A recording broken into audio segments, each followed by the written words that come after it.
The cabin lights flickered slightly as passengers shuffled down the narrow aisle, finding their seats and lifting bags into overhead compartments. It was the usual organized chaos of a boarding flight, filled with impatient glances, muffled apologies, and the occasional sound of a suitcase wheel snagging on the carpet. Elaine Carter, a white woman in her late 70s, slowly made her way towards seat 2A in first class. Her movements were deliberate, almost fragile, but her eyes still held the sharp glint of someone who had seen too much and spoken too little in her lifetime. She wore a navy blue cardigan, neatly buttoned, and her silver hair was tucked into a tidy bun. The airline staff had offered her a wheelchair, but she declined. She insisted on walking. She always did. Sliding into the plush first-class seat, Elaine exhaled as if she had finally made it to the end of a very long road. She folded her hands in her lap and stared out the window. For her, this wasn't a luxury. This seat meant something. Something more than extra legroom and free champagne.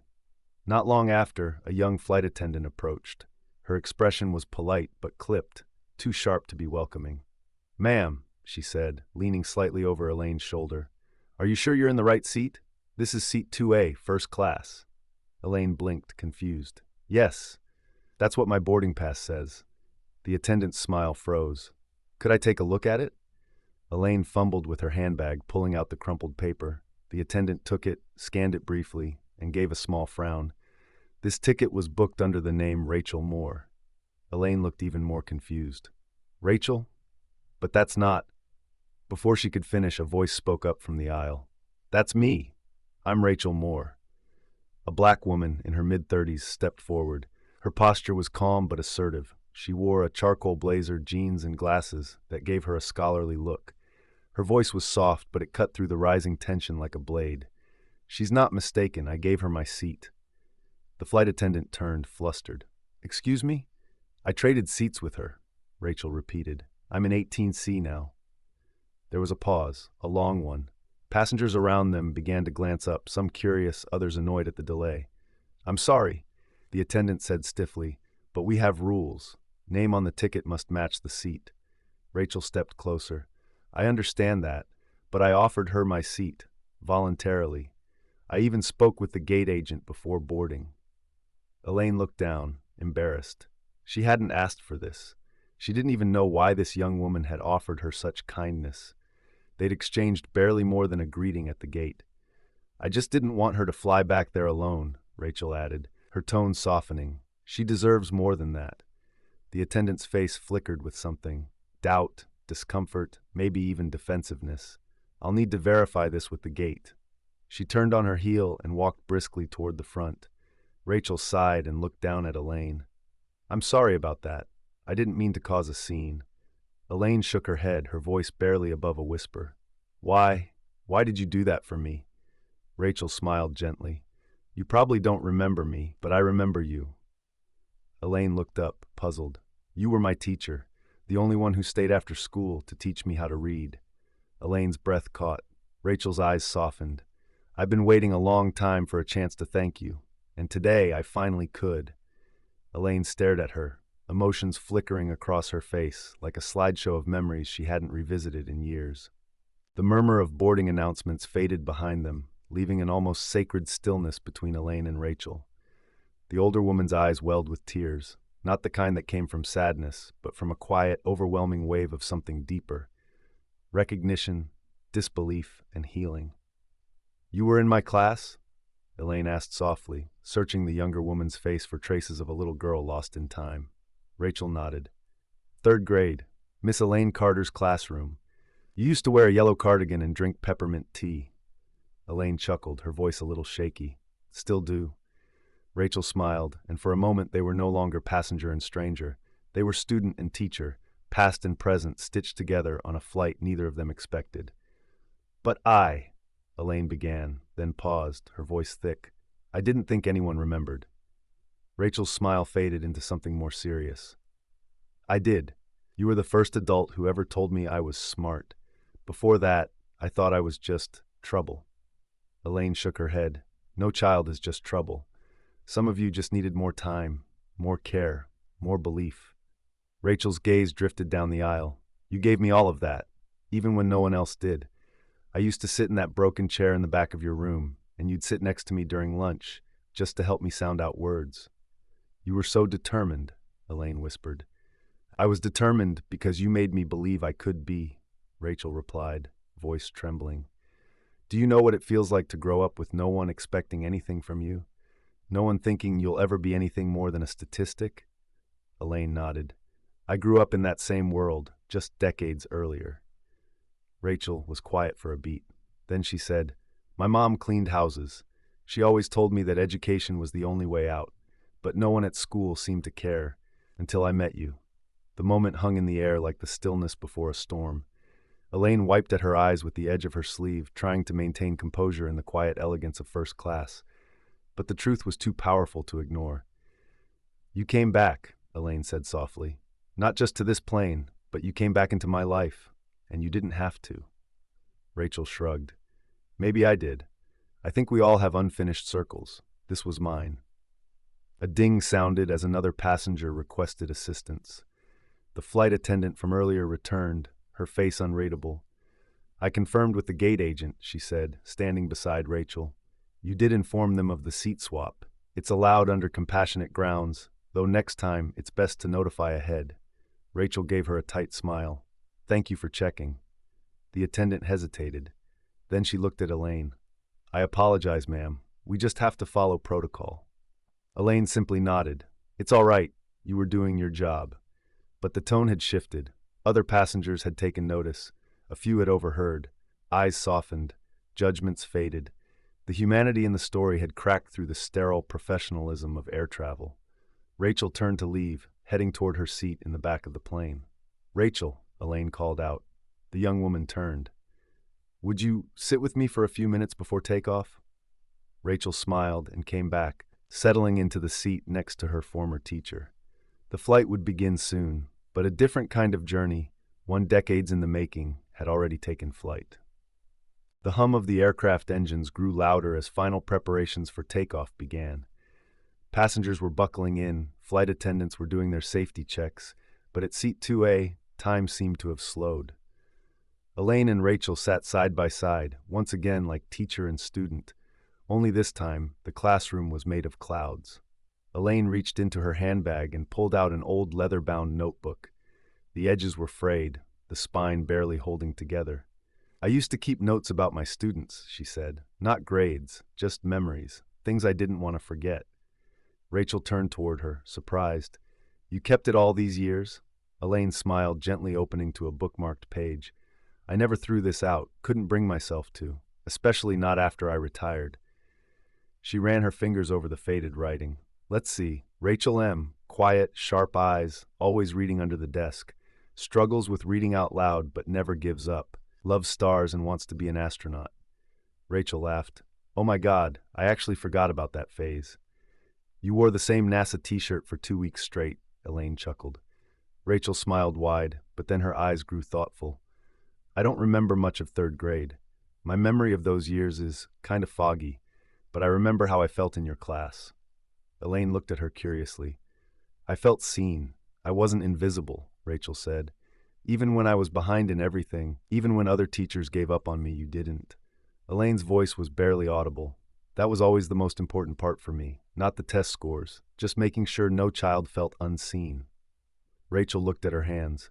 You probably never knew, but after that year, my mom passed away. Cancer. I went into foster care after that. Elaine's heart sank. Rachel, I'm so sorry. I bounced around a lot. 10 schools in 6 years. But no teacher ever wrote about me in a notebook again. No one asked me what I wanted to be. Elaine reached out and gently placed a hand over Rachel's. But you remembered me, Rachel said.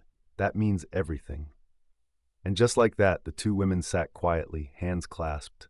2 lives separated by years and fate, now reunited by gratitude and by a seat that was never really about luxury, but about legacy. As the seatbelt sign lit up and the plane began taxiing, Rachel reluctantly stood. I should get back to my seat, she said. Elaine gave a gentle nod, her eyes lingering. Thank you again, Rachel, for this seat, for everything. Rachel offered a small wave and made her way to the back of the plane. Her heart was full, but as she walked through the narrow aisle, She could feel the contrast between the warmth she had left in first class and the indifference waiting in the economy rows. Row 18C was sandwiched between a snoring businessman and a teenager with loud music blaring from his headphones. Rachel squeezed into the middle seat, tucked her arms close, and exhaled. It was going to be a long flight. She looked out the small window, letting her mind drift. Seeing Elaine again had stirred up things she thought she had buried. Memories of late nights in worn-out shelters, reading borrowed library books under flashlight, getting her first A in writing, wanting to tell someone, anyone, only to realize there was no one left who cared. Until now. She pulled out her laptop, opened a folder labeled Legacy Project, and stared at the document she had been working on for months. Title: Forgotten Teachers, The Ones Who Saw Us. She smiled. Rachel had always planned to write this book, but now she had a face to start with, a name, a moment. She began typing quickly, the words coming easier now. Her name was Miss Carter. She didn't just teach me how to read, she taught me I mattered. Meanwhile, back in first class, Elaine gazed at the spot where Rachel had sat. Her fingers lightly brushed the notebook in her lap.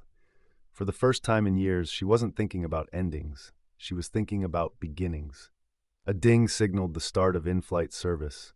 But for Rachel and Elaine, something far more meaningful had already begun.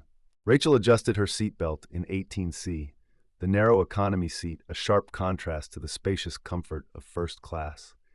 The smell of reheated meals and the chatter of nearby passengers grounded her quickly in reality. Yet her mind remained back in seat 2A, sitting beside Miss Carter, her teacher, her anchor from another life. She glanced down at her laptop again, the words she had just written now glowing like a quiet tribute on the screen. Some teachers hand out grades, others hand you back to yourself. She paused, then backspaced. Too poetic. Maybe not yet. This wasn't just a chapter, it was her beginning, a memory that deserved precision. As she sat pondering, a gentle voice interrupted her thoughts. "Excuse me, miss, are you okay with switching seats?" Rachel turned. A middle-aged man, clearly flustered and holding a crying toddler, stood beside her. "My wife and son are 2 rows back, and if I could just—" Rachel smiled, no hesitation. Of course. She gathered her things, nodded politely, and made her way toward the back of the plane. Seat 20F, right by the window. The view wasn't much, but it gave her a few moments of solitude. She leaned against the cabin wall, watching clouds drift below. For the first time in years, her past felt like something she could carry without shame, like it had purpose. Then she heard footsteps. Turning, she saw a young flight attendant approach with a smile. "Miss Moore?" Rachel raised her eyebrows. "We just wanted to let you know, your seat swap in first class is being noted in our records." Rachel tilted her head. "Records?" The attendant nodded. "Yes, the passenger assistance department wanted to express their gratitude. Not many people would do what you did, especially for someone they hadn't seen in decades." Rachel chuckled softly. "She changed my life. It was the least I could do." "Well, Miss Carter asked if you'd be willing to join her again once we're at cruising altitude." Rachel blinked. "She did?" The attendant nodded. "She said, and I quote, 'If I don't get to hear the rest of her story, I won't be able to sleep tonight.'" Rachel laughed, a warm, surprised sound. "Tell her I'll be there." The seatbelt sign blinked off with a soft ding, and flight attendants began their quiet dance down the aisles, balancing trays and gentle smiles. Rachel closed her laptop and slid it into her bag, her fingers lingering on the zipper. Something about this moment felt sacred. She made her way slowly toward the front of the plane, eyes avoiding curious glances from passengers who had noticed her earlier exchange with the elderly woman. When she reached 2A again, Miss Carter was already sitting up straighter, face lit with a warmth that transcended age. "I didn't think you'd come back," she said, half joking, half hopeful. Rachel smiled. "I said I would." Elaine gently tapped the empty seat beside her. Rachel slid in, this time with no confusion, no protest, no questioning glances from crew. For a few minutes they simply sat in silence, the kind only shared by people who carry history between them. Elaine broke it first. "I want to know everything." Rachel looked at her. "Everything? You said your mother passed, that you went into foster care, and yet here you are, educated, calm, purposeful. I want to know how you became you." Rachel hesitated. She wasn't used to being asked about her journey, not like this. Most people only wanted to hear the resume version. University, nonprofit work, now writing a book.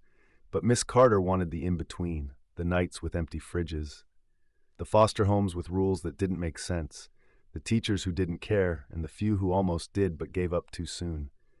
I read, Rachel said, every book I could find. Libraries were my safe place. When foster parents ignored me, or worse, books didn't. Elaine nodded. And school?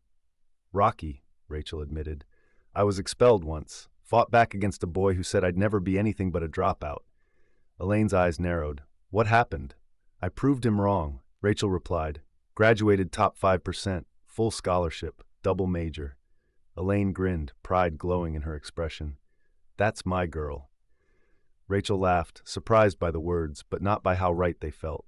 I always wondered if I ever made a difference, Elaine said after a pause. Some days I felt like I was speaking into the void.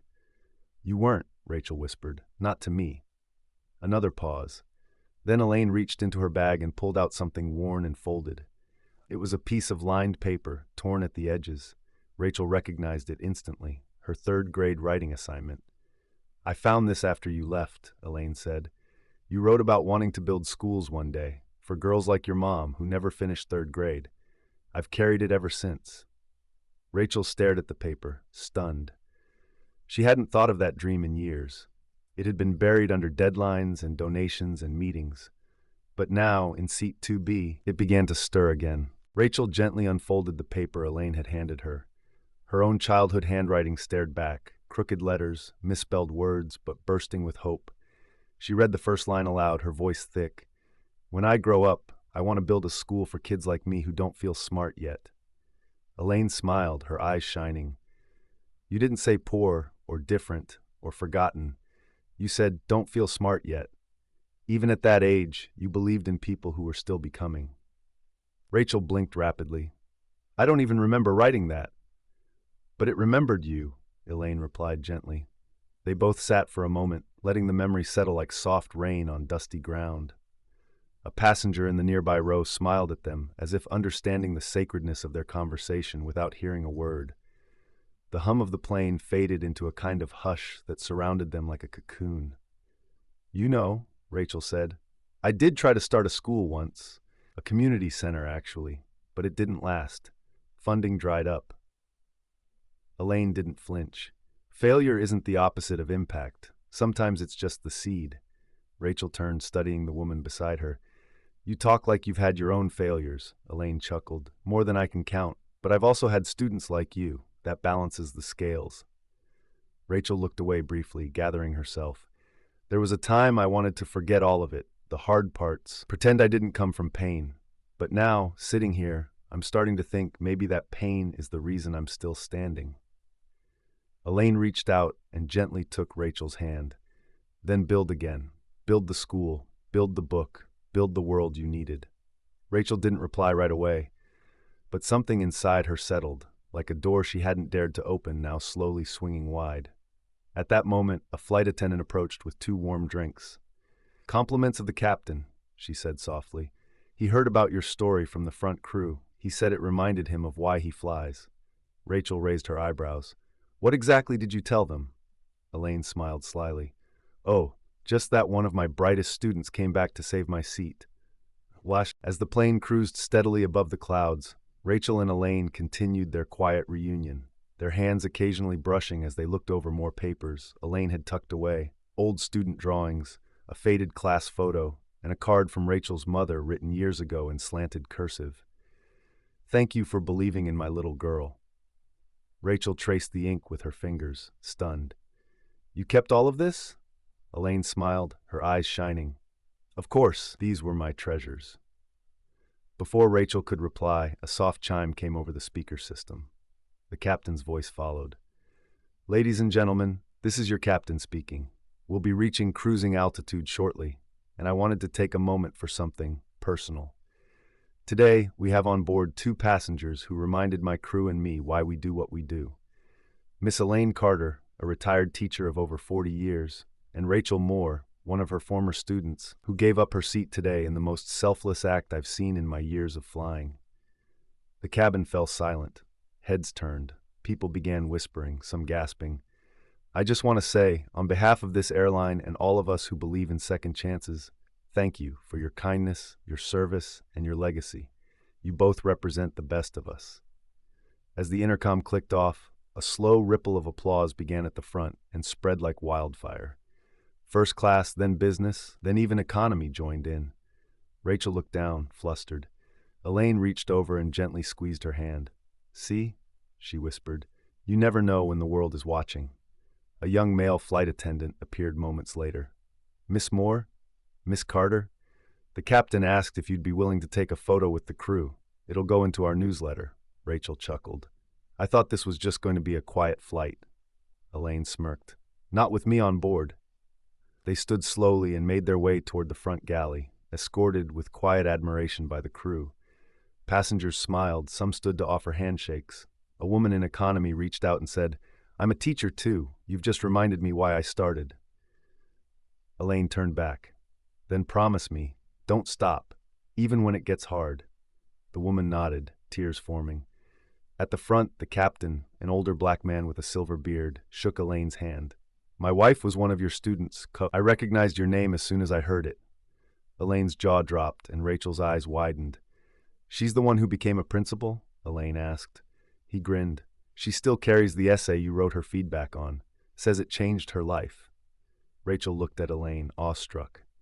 I told you, Elaine said, softly, like a truth that had always been there. After the photo was taken, Rachel and Elaine returned to their seats. This time, no one questioned their place. Eyes followed them not with suspicion, but with quiet admiration, an acknowledgment of something rare that had just unfolded mid-air. As the two women settled in, Elaine turned and whispered, Can I ask you something difficult? Rachel glanced over, her face open. Of course. Do you forgive the people who didn't see you back then? Rachel looked out the window, the clouds stretching endlessly below them.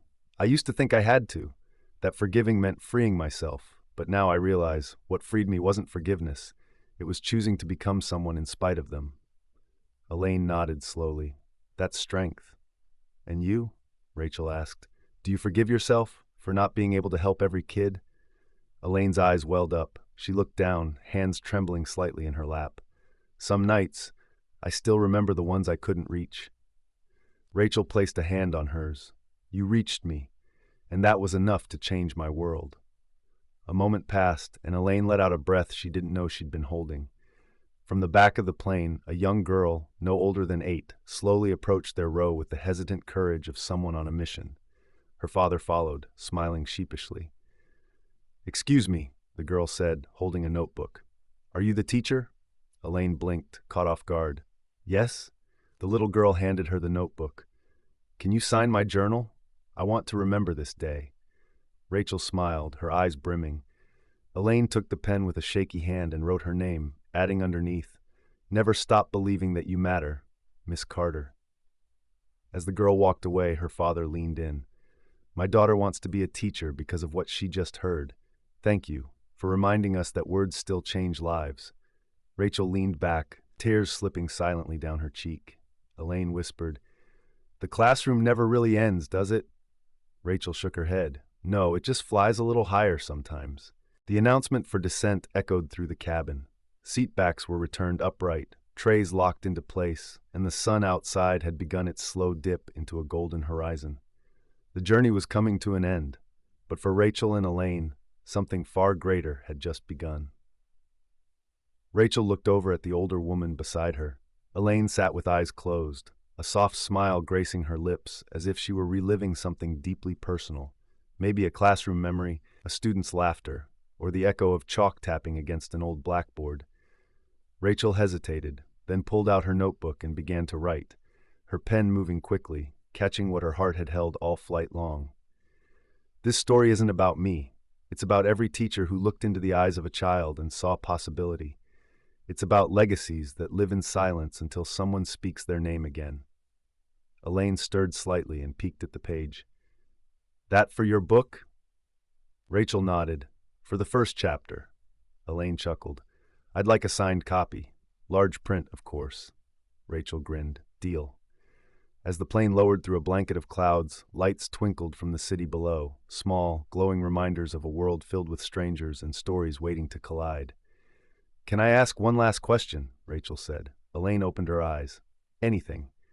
When you think back on all the years, all the students, was it worth it? Even the heartbreak?" Elaine didn't answer right away. She looked down at her hands, weathered, lined with years of chalk dust, writing, holding, guiding.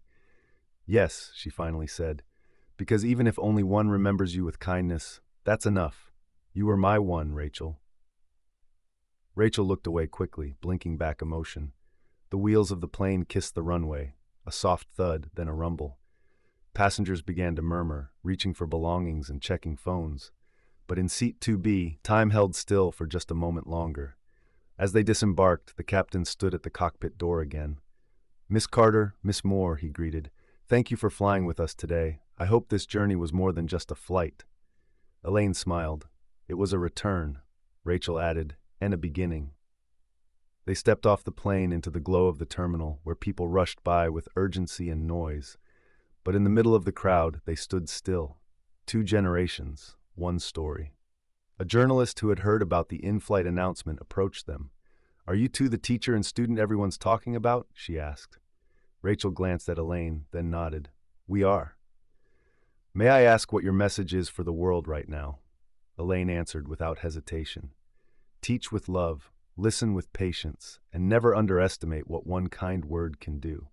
Rachel added, "And if someone ever gives you their seat, maybe it's because they've been waiting their whole life to say thank you." The journalist smiled, thanked them, and walked away. Elaine turned to Rachel. "So where to next, author?" Rachel looked down at her carry-on. Inside it, the beginning of a book. In her heart, the end of silence. "I'm going to finish what I started," she said. "For you, for my mom, for every kid still sitting in the back of the class, waiting for someone to notice." They hugged, tightly, quietly, and then, just like that, walked off in opposite directions. But from that day forward, in every page Rachel would write, and in every child Elaine had once taught, their story would live on.